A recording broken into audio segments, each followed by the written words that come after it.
بیٹھنا قرآن، ان کا اٹھنا قرآن، ان کا چلنا قرآن، ان کا پھرنا قرآن، ان کی گفتگو قرآن، ان کا سونا قرآن، ان کی زندگی کا ہر لمحہ قرآن مبارک کے مطابق گزر رہا ہے۔ اب حضور اکرم صلی اللہ علیہ وسلم کے بعد امت کہاں جائے؟ حضور کے بعد امت کہاں جائے؟ تو میرے نبی نے فرمایا کہ میں تم میں دو چیزیں چھوڑا جا رہا ہوں، قرآن اور میری اہل بیت، میری آل، میری اطرت۔ میرے بعد اگر تمہیں قرآن سمجھنا ہے تو پھر تمہیں علی کی بارگاہ میں جانا پڑے گا۔ اور آقا نے اپنا تعارف کیا کروایا؟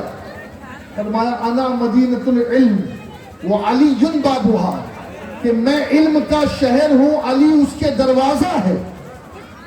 اور جانتے ہو مولائے کائنات کے علم کا معاملہ کیا تھا؟ مولائے کائنات کی زندگی کیا تھی؟ مولا علی وہ صحابی ہے کہ جن کے بارے میں یہ کہا جاتا ہے کہ کوئی اور صحابی یہ جملے نہیں ادا کرتا تھا جو مولا علی ادا کرتے تھے۔ اور وہ کیا جملے تھے کہ مولا علی لوگوں سے برسرے منبر کہتے تھے، اے لوگوں تمہیں جو کچھ پوچھنا ہے پوچھ لو، میں علی قرآن سے جواب دوں گا۔ وجہ یہ کہ علی قرآن کے بہت بڑے عالم کا نام ہے، علی قرآن کے بہت بڑے حافظ کا نام ہے، علی قرآن کے بہت بڑے قاری کا نام ہے۔ اور اگر سرکار نظمی کی زبان سے کہوں تو بولتا ہوا قرآن ہم علی کو کہتے ہیں، بولتا ہوا قرآن ہم علی کو کہتے ہیں۔ ذوالفقار حیدر کی دو جہاں میں شہرت ہے۔ اور پھر مولائے کائنات خود فرماتے، اے لوگوں قرآن کی ہر آیت کو میں جانتا ہوں، وہ کب نازل ہوئی، کس وقت نازل ہوئی، دن میں نازل ہوئی یا رات میں، صبح نازل ہوئی یا شام میں، گھر میں نازل ہوئی یا سفر میں، میدان میں نازل ہوئی یا اونچے پہاڑیوں پر، اور صبح کے وقت نازل ہوئی یا رات کے اندھیرے میں۔ مولا علی فرماتے میں ہر آیت کو جانتا ہوں۔ جانتے ہو آقا فرماتے ہیں اللہ نے قضا کو 10 حصوں میں تقسیم کیا، جس میں سے 9 حصے علی جانتا ہے، ایک حصے کا علم دنیا والوں کو دیا۔ وجہ کیا ہے کہ میرے نبی نے کہا میرے بعد اگر تمہیں ہدایت پر رہنا ہے تو ایک ہاتھ میں قرآن ہو اور ایک ہاتھ میں اہل بیت کا دامن ہو، ایک ہاتھ میں قرآن ہو، ایک ہاتھ میں اہل بیت۔ اب علی کے بعد امام حسن مجتبی، امام حسن مجتبی وہ علم ہے مولا امام حسن کا کہ اللہ اکبر کبیرہ۔ ایک قضیہ پیش ہوا تھا عمر فاروق اعظم کے دربار میں، اور وہ قضیہ ایسا تھا کہ ایک شخص مقتول کے پاس پایا گیا، اور پھر اس نے خود اپنے آپ کو سپرد کر دیا۔ تو اب پوچھا گیا کہ اس نے خود اپنے آپ کو سپرد کر کے ایک بے قصور کی جان بچا لی، اب اس کے ساتھ کیا کیا جائے؟ تو مولا حسن کرم اللہ وجہہ، مولا حسن مجتبی رضی اللہ تعالیٰ عنہ نے فرمایا اسے بھی چھوڑ دیا جائے۔ پوچھا گیا دلیل، کہا دلیل قرآن ہے، دلیل قرآن ہے۔ کہا جس نے ایک جان کو ناحق قتل کیا اس نے پوری انسانیت کو قتل کیا، اور جس نے ایک جان کو ناحق قتل ہونے سے بچا لیا اس نے پوری انسانیت کو بچا لیا۔ آپ دیکھیں ایک طرف قرآن، دوسری طرف امام حسن مجتبی، اور پھر قرآن پڑھنے والے منبروں پہ قرآن پڑھتے ہیں، قرآن پڑھنے والے قبروں پہ قرآن پڑھتے ہیں، قرآن پڑھنے والے درگاہوں پہ قرآن پڑھتے ہیں، قرآن پڑھنے والے خانقاہوں میں قرآن پڑھتے ہیں، قرآن پڑھنے والے درسگاہوں میں قرآن پڑھتے ہیں، قرآن پڑھنے والے منبر پہ قرآن پڑھتے ہیں، قرآن پڑھنے والے محراب میں قرآن پڑھتے ہیں، قرآن پڑھنے والے تراویح میں قرآن پڑھتے ہیں، قرآن پڑھنے والے فجر، ظہر، عصر، مغرب، عشاء اور جمعہ اور عیدین میں قرآن پڑھتے ہیں۔ جتنے بھی قرآن پڑھتے ہیں اس وقت وقت قرآن پڑھتے ہیں جب جسم سے روح کا رشتہ جڑا ہوتا ہے. لیکن سنو، اہل بیت کا ایک جوان وہ بھی ہے کہ اس نے اس وقت قرآن پڑھا جب اس کا جسم الگ ہو گیا تھا اور سر نیزے کی نوک پہ تھا. اس وقت بھی اس کی زبان پہ سورہ یاسین کی تلاوت جاری. یہ کون ہے؟ یہ وہی امام حسین ہے جنہیں شہید کربلا کہتے ہیں. یہ وہی حسین ہے جنہیں رسول اللہ نے جنتی جوانوں کا سردار کہا. کوئی ایسا قرآن پڑھنے والا بھی تم نے دیکھا ہے؟ کوئی ایسا قرآن پڑھنے والا بھی تم نے دیکھا ہے؟ پنجتن کے گھرانے کی عظمت تو ذرا دیکھو، سر نیزے پہ ہے پھر بھی قرآن سناتے ہیں. روح کا رشتہ جسم سے ٹوٹ چکا ہے لیکن زبان پہ قرآن جاری ہے. گویا میرے نبی فرما رہے ہیں میرے بعد قرآن کے دامن کو نہ چھوڑنا، حسین کے دامن کو نہ چھوڑنا. اور پھر امام حسین مجتبیٰ کے بعد حضرت امام زین العابدین، امام زین العابدین کے بعد حضرت امام محمد باقر، اور حضرت امام محمد باقر کے بعد امام جعفر صادق رضی اللہ تعالی عنہ. آج میں کوشش کروں گا کہ چند باتیں چند لمحوں میں امام جعفر صادق کے حوالے سے اور پھر ان کی زندگی سے جو ہمیں سیکھنے کے پہلو ملتے ہیں، اصلاح کے پہلو ملتے ہیں، وہ میں آپ کے سامنے رکھ سکوں. آپ جانتے ہیں امام جعفر صادق کون ہیں، ان کا مقام، ان کا مرتبہ کیا ہے کہ میرے نبی نے پردہ فرمانے سے پہلے ایک مرتبہ حضرت جابر حضور کی بارگاہ میں موجود تھے. حضور نے امام حسین کو اپنی گود میں لیا، بوسہ دیا، اپنے پاس بٹھایا اور فرمایا اے جابر بن عبداللہ سن، یہ میرا بیٹا حسین ہے. حسین، اور حسین کا ایک بیٹا ہوگا جس کا نام علی ہوگا. کیا ہوگا؟ علی ہوگا.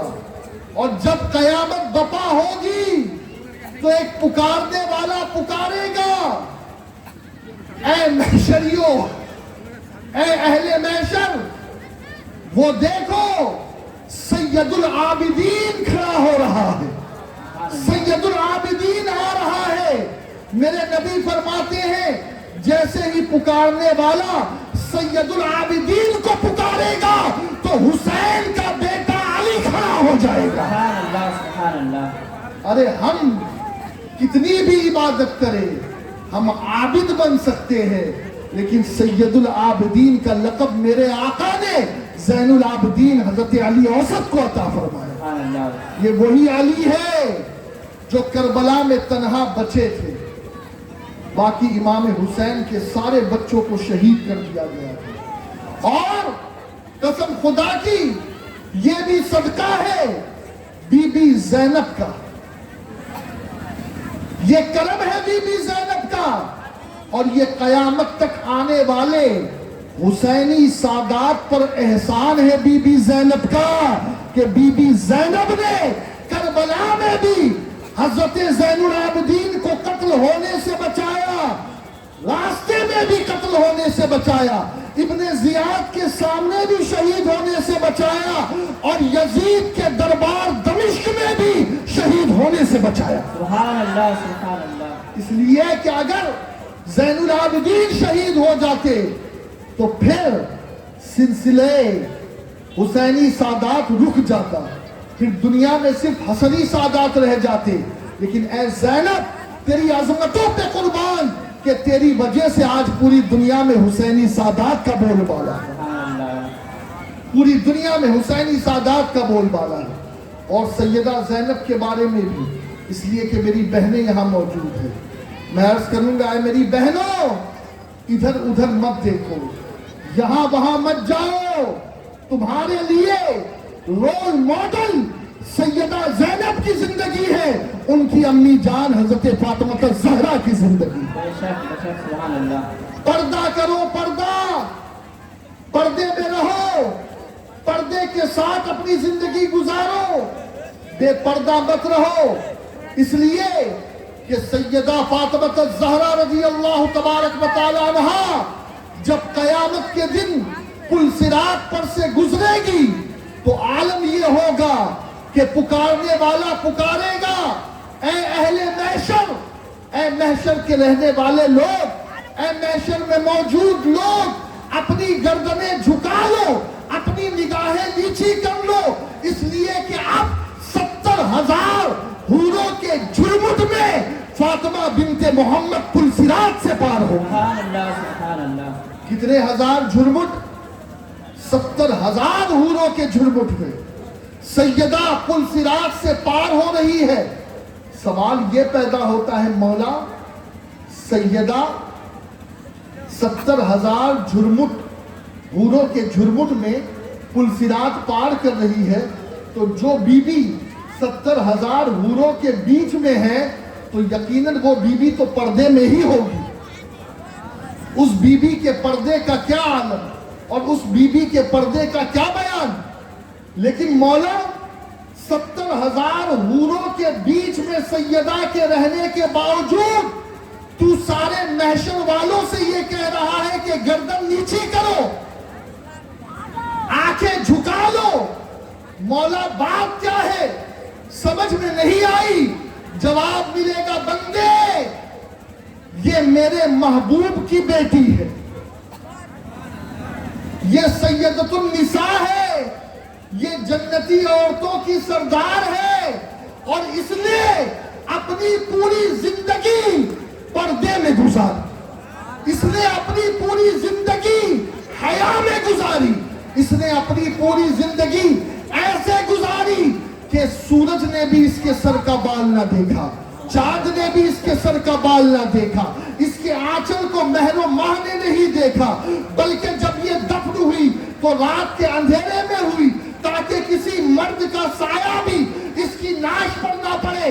اے لوگوں، جب کوئی بی بی اتنے پردے کی پابند ہوتی ہے تو اللہ قیامت کے دن اس بی بی کی عزت پورے محشر والوں سے کرواتا نظر آتا ہے۔ آج جو عورتیں ذلیل ہو رہی ہیں، اس کی ایک وجہ یہ ہے کہ ہم نے پردے کو پھینک دیا، ہم نے حیا کی چادر اتار دی، ہم نے معاذ اللہ بے پردگی اختیار کر لی۔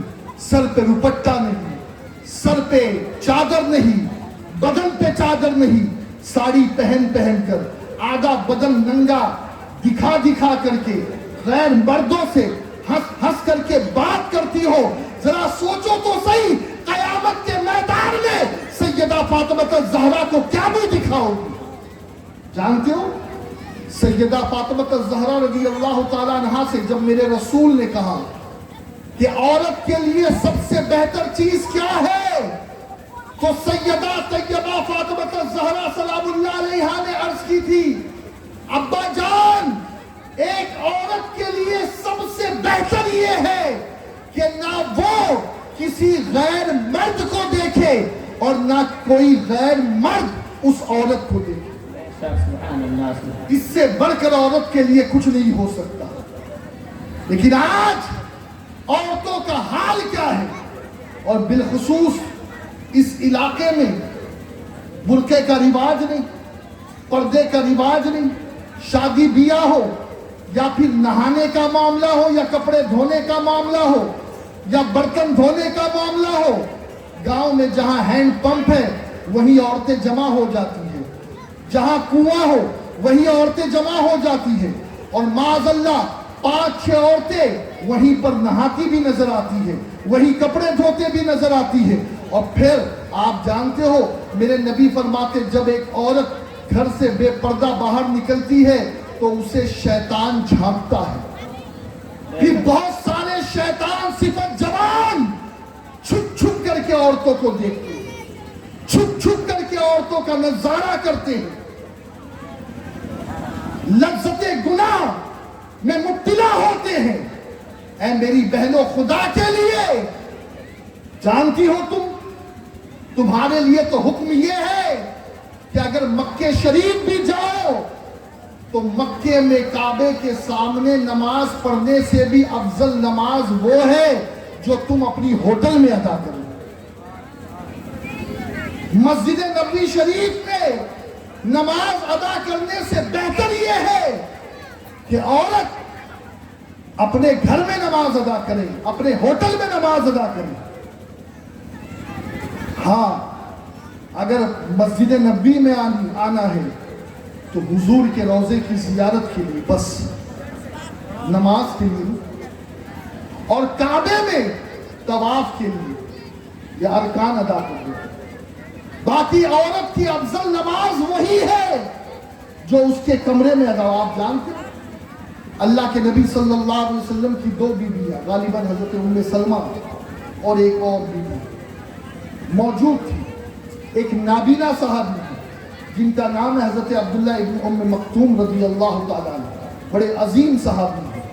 یہ وہ صحابی ہے کہ حضور کی موجودگی میں جنہوں نے اذان بھی دی ہے اور امامت بھی کی ہے۔ سبحان اللہ سبحان اللہ۔ حضور نے خود انہیں نماز پڑھانے کا حکم دیا۔ وہ نابینا تھے، دونوں آنکھوں سے انہیں کچھ دکھائی نہیں دیتا تھا۔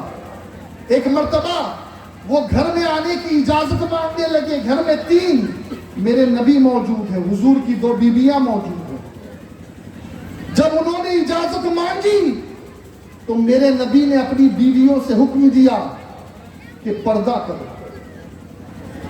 پردہ کرو۔ اللہ اکبر۔ بیویاں عرض کرتی یا رسول اللہ یہ تو نابینا ہے، یہ تو دیکھ نہیں سکتے، نابینا سے کیسا پردہ؟ بھائی یہ بات سمجھنے کی ہے نا، بھائی کوئی اندھا آدمی سامنے کھڑا ہے تو وہ ہمیں کیا دیکھ سکے گا؟ اس کو ہم کیا نظر آئے گا؟ وہ ہے ہی اندھا۔ ان کا سوال جینین تھا، درست تھا، جائز تھا۔ سرکار سے عرض کرتی یا رسول اللہ وہ نابینا ہے اور نابینا سے کیسے پردہ؟ وہ تو ہمیں دیکھ بھی نہیں سکتے، وہ تو ہمیں دیکھ بھی نہیں پاتے، ان سے کیسا پردہ؟ تو میرے نبی علیہ الصلوۃ والتسلیم نے فرمایا وہ اندھے ہیں، کیا تم بھی اندھی ہو؟ کیا تم بھی اندھی ہو؟ تم تو دیکھتی ہو نا، تم تو نظر رکھتی ہو نا۔ اور یاد رکھے بہار شریعت میں صدر الشریعہ علیہ الرحمٰن نے یہ نقل کیا ہے کہ جس طریقے سے شہوت کے ساتھ کسی مرد کو کسی عورت کی طرف دیکھنا حرام اور گناہ ہے، اسی طریقے سے شہوت کے ساتھ اور بری نیت کے ساتھ کسی عورت کو بھی کسی مرد کو دیکھنا گناہ اور حرام ہے۔ آج سمجھا یہ جاتا ہے کہ گناہ صرف مردوں کے لیے ہے، عورت جو چاہے کرے، ایسا نہیں ہے۔ اے عورتوں تمہیں بھی اپنے بدن کو چھپانا ہوگا، تمہیں بھی پردے کا اہتمام کرنا پڑے گا۔ بدلو سسٹم، 4 دیواری کے اندر جو کرنا ہے وہ کرو، تمہارا بدن کسی کو نظر نہ آئے۔ اور تعجب کی بات یہ ہوتی ہے کہ ہم بہت بڑے معزز بنتے ہیں، کئی ایسے لوگ ہیں کہ جن کا بہت بڑا بزنس بمبئی میں موجود ہے اور پتہ نہیں دنیا کے کس بڑے بڑے شہر میں موجود ہے، لیکن آج بھی گھر کی عورتوں کا حال وہی ہے کہ وہ چوراہے پر آ کر کے پبلک کے سامنے ہینڈ پمپ پہ نہاتی نظر آتی ہے۔ خدا کے لیے اس بے حیائی سے اپنے آپ کو بچاؤ، اس لیے کہ سیدہ زینب نے کربلا کے میدان میں بھی پردہ ترک نہیں کیا تھا۔ آج ہم اپنے گھروں میں پردے کو ترک کرتی ہے۔ اے میری بہنوں اپنے آپ کو سنبھالو، اپنے آپ کو سدھارو، پردے کی پابندی کرو، ورنہ یاد رکھو یہ جو عورت ہے، عورت اللہ کے نبی نے فرمایا کہ میں نے جہنم میں عورتوں کو سب سے زیادہ جلتا ہوا دیکھا، سب سے زیادہ عورتوں کو جہنم میں جلتا ہوا دیکھا۔ اے اللہ کی بندیوں، کیا تمہیں اپنے بدن پہ رحم نہیں آتا؟ کیا تمہیں اپنے جسم پہ رحم نہیں آتا؟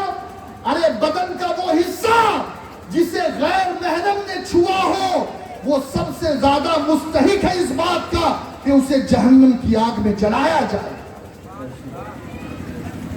خدا را فاطمہ الزہرا رضی اللہ تعالی عنہا کی کنیز بنو، سیدہ زینب کی کنیز بنو۔ تو میں عرض کر رہا تھا سیدہ زینب کے حوالے سے، اور حسن اتفاق ہو کہ 15 تاریخ کو سیدہ زینب کے بھی وصال کا دن ہے۔ سنو سیدہ زینب کیا ہے، میں ان کی منقبت پڑھ رہا ہوں۔ سیدہ زینب کا مقام کیا ہے؟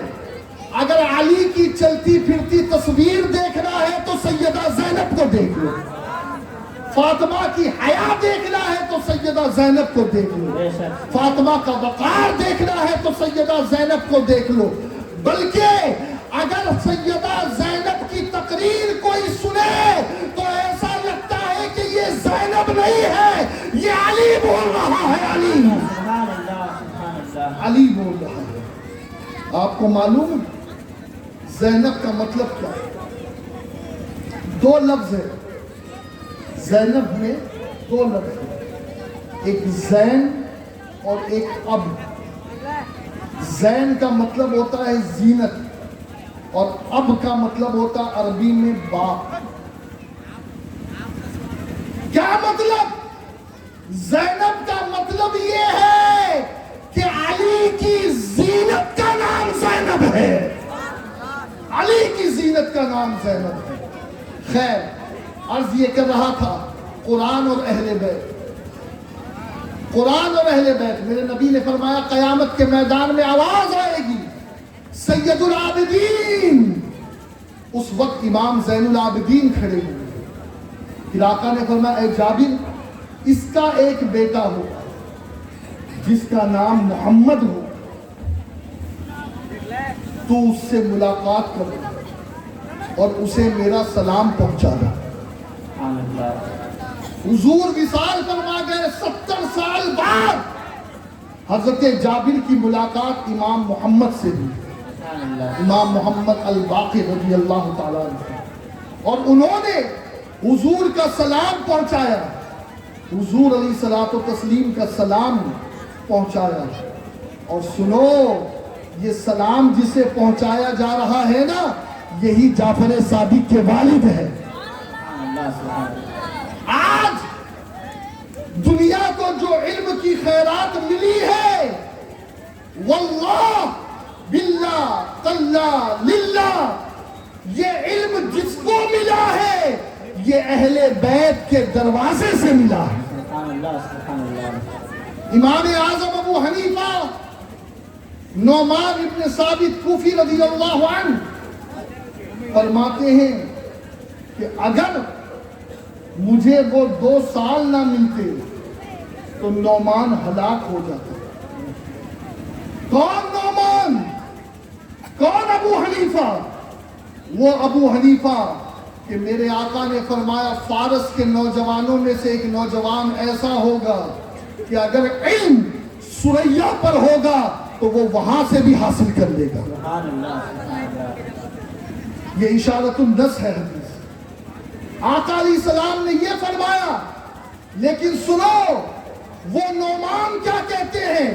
وہ حضرت نعمان ابن ثابت کہتے ہیں کہ اگر مجھے 2 سال امام جعفر اور امام محمد باقر کے ساتھ نہ ملتے تو ابو حنیفہ ہلاک ہو جاتا، ہلاک۔ گویا پوری دنیا کے حنفیوں کو یہ مزاج دیا جا رہا ہے، پوری دنیا کے حنفیوں کو یہ بتایا جا رہا ہے کہ جو کچھ ابو حنیفہ کے پاس ہے یہ جعفر صادق کا صدقہ ہے، یہ جعفر صادق کا صدقہ ہے۔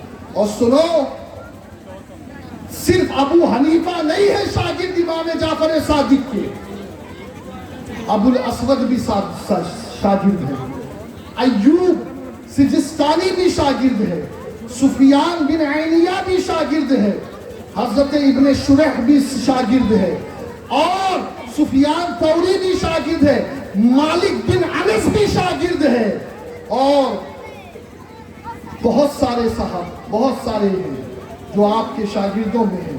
اور ایک نام تو ایسا ہے کہ آپ سنو گے تو دل سے سبحان اللہ کہو، جنہیں دنیا جابر بن حیان کے نام سے یاد کرتی ہے، the master of chemistry، امام الکیمیا، امام الفزکس، علم جفر کے مالک، جفر کے امام۔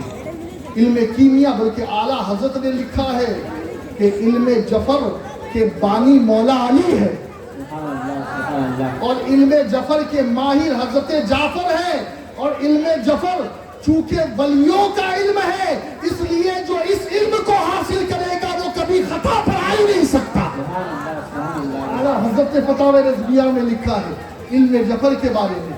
اور میرے پیارے آقا علیہ الصلوۃ والتسلیم کے پیارے دیوانوں، آپ کو معلوم ہے مولا علی کے بعد اگر کسی نے یہ اعلان کیا کہ اے لوگوں مجھ سے جو پوچھنا ہے پوچھ لو، اس لیے کہ جب میں نہ ملوں اور جب میرا انتقال ہو جائے گا تو پھر میرے جیسی حدیث بیان کرنے والا تمہیں کوئی نہیں ملے گا۔ یہ امام جعفر صادق کا قول ہے، تذکرۃ الحفاظ میں موجود ہے۔ امام جعفر صادق فرماتے ہیں لوگوں پوچھ لو جو پوچھنا ہے۔ یہ کوئی مذاق کی بات ہے؟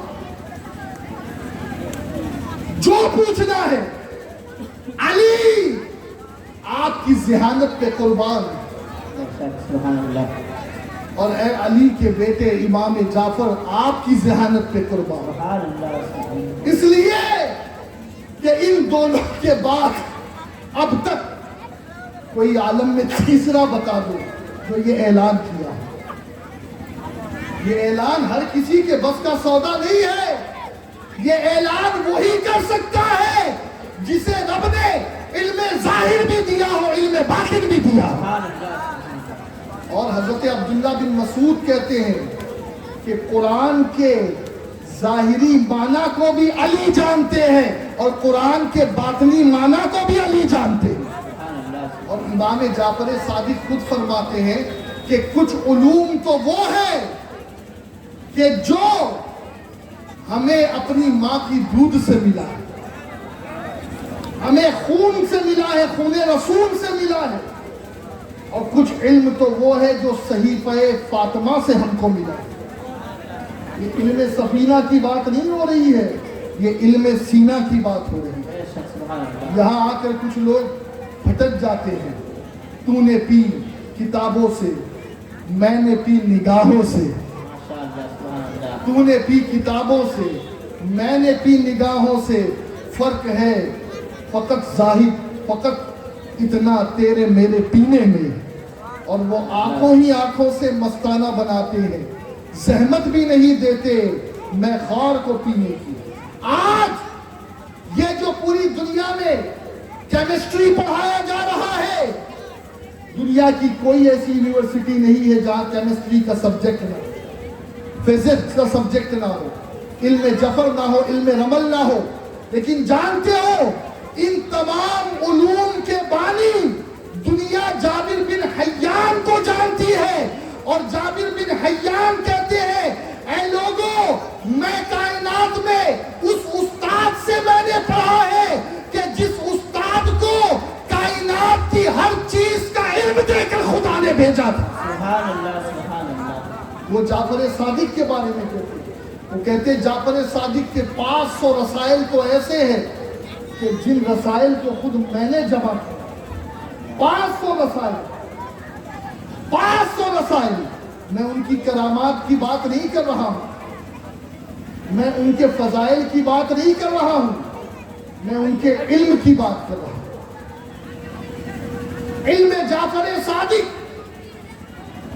کہ آپ کے شاگرد جابر بن حیان ہے ترتوسی، اور آج پوری دنیا حیران ہے جابر بن حیان کے اس کارنامے پر۔ اچھا ایک بات مجھے یاد آ گئی، صرف آپ امام الکیمیا یا امام الطبیعات نہیں تھے، بلکہ آپ بہت بڑے سائنٹسٹ بھی تھے،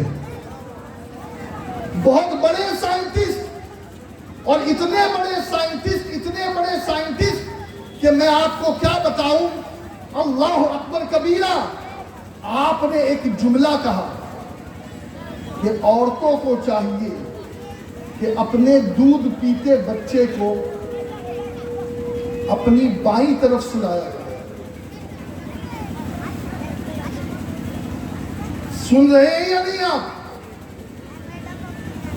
آج فقیہ کہے گا اگر اس کا فقہ سے کوئی لینا دینا نہیں. امام شافعی سے سوال ہوا تھا کہ بچے کو ماں دائیں طرف سلائے سوتے وقت یا بائیں طرف سلائے؟ تو امام شافعی نے کہا فقہ اس کے بارے میں عام ہے، چاہے دائیں سلائے یا بائیں سلائے. لیکن جعفر صادق کا یہ قول ہلکا نہیں ہو سکتا.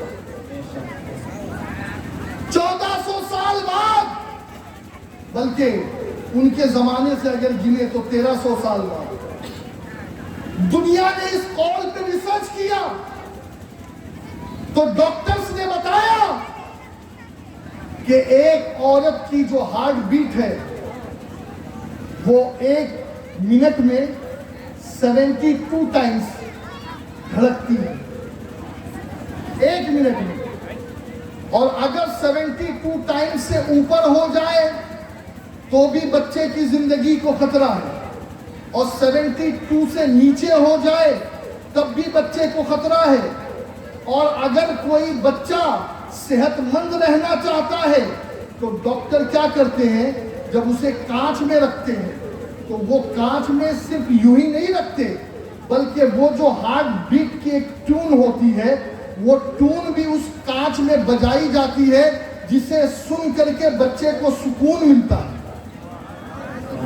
آج دنیا اس چیز کو مان رہی ہے کہ اگر دائیں طرف سلائے تو وہ ہارٹ بیٹ کی آواز بچے کو نہیں آئے گی.